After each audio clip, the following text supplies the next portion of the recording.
Hey all, and welcome back to Fuzzy Let's Say Gaming, and the first update for my SSF Lightning Strike Raider.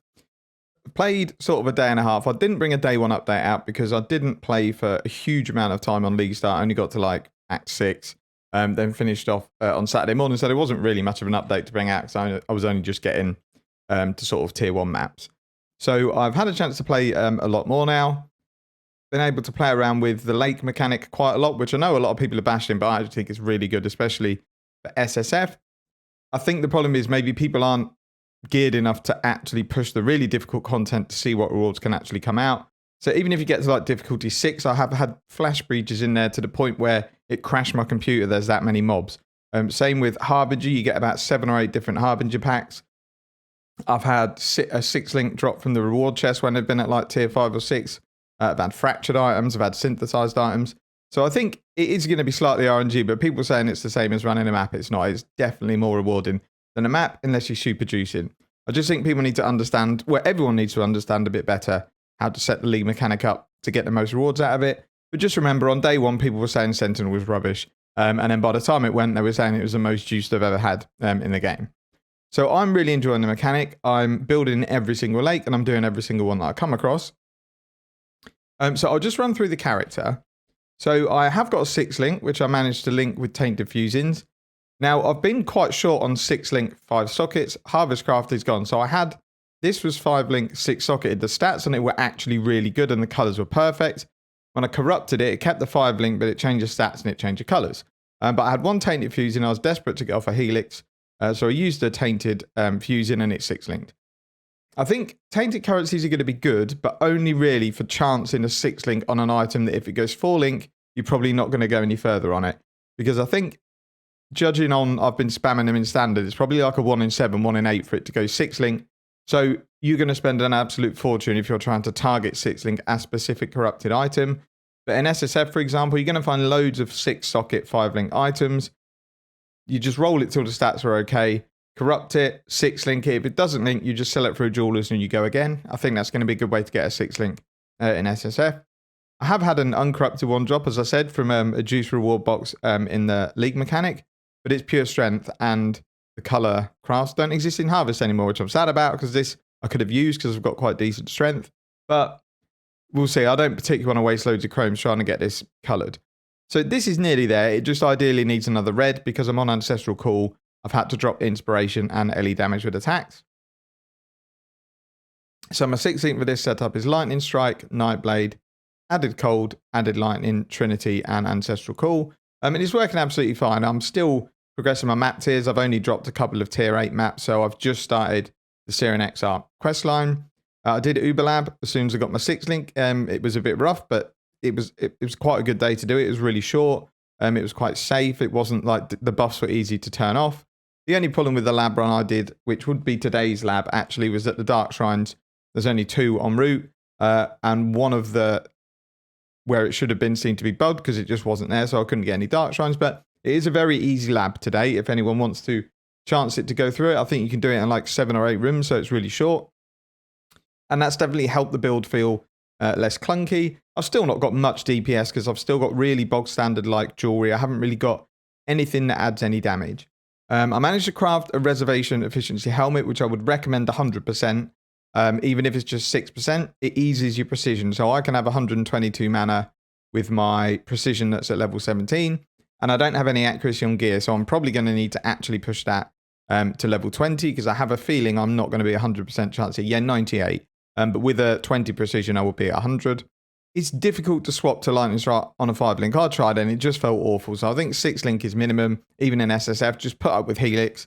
It just does so much more damage. On my 5-link Helix, I was easily doing mid-tier yellow maps on this same gear. And I would say this 6-link Val Lightning Strike setup, if you take out the Val version, this is about the same DPS as Helix, if not less. But the Val skill obviously gives you a lot of burst DPS. In terms of Atlas Tree, I'm really not sure. I've taken essences, and from here I'm probably just going to take all map nodes. The reason being is that you can get all of this Atlas-based stuff in the league mechanic. So you can just get standard essences on the league mechanic, or you get one that have, I don't think I've got one to show you because I just ran it. But when you look at what type of reflection it's going to put in, if it's like a high tier, like improved one, it's got these kind of little rivet dots on the side of each square.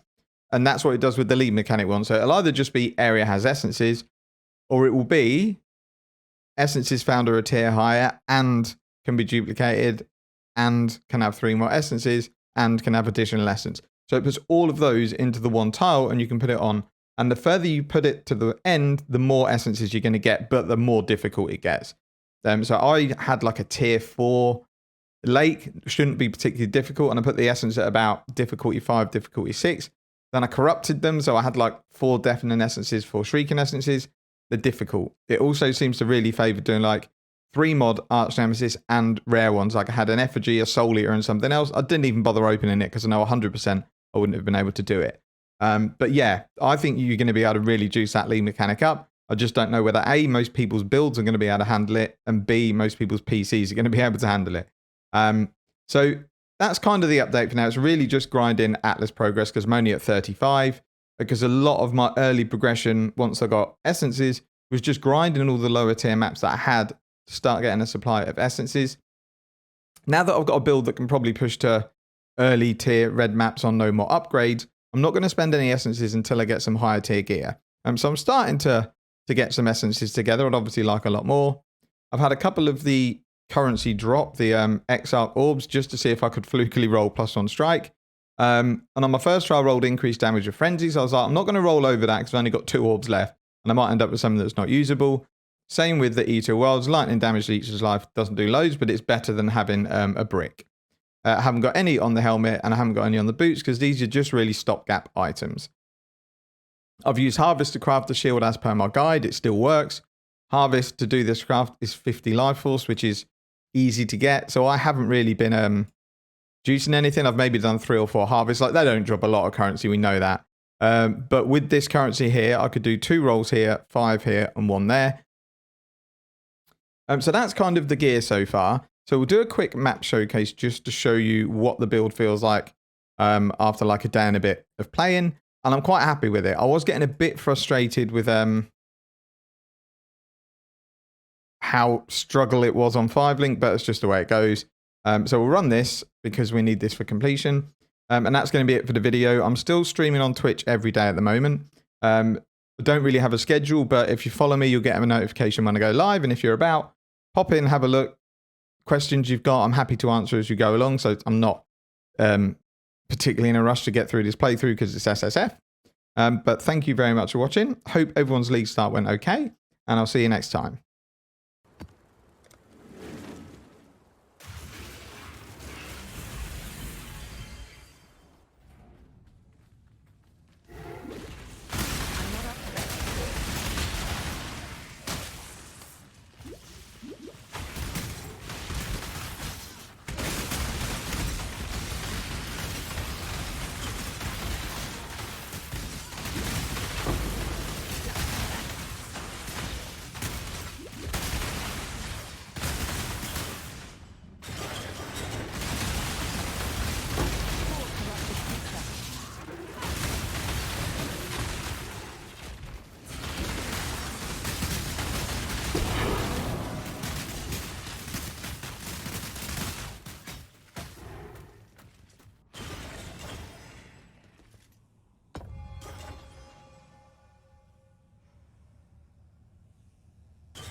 Stay pure.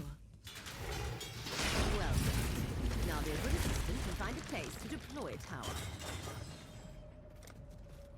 Why is that? The blight is reacting.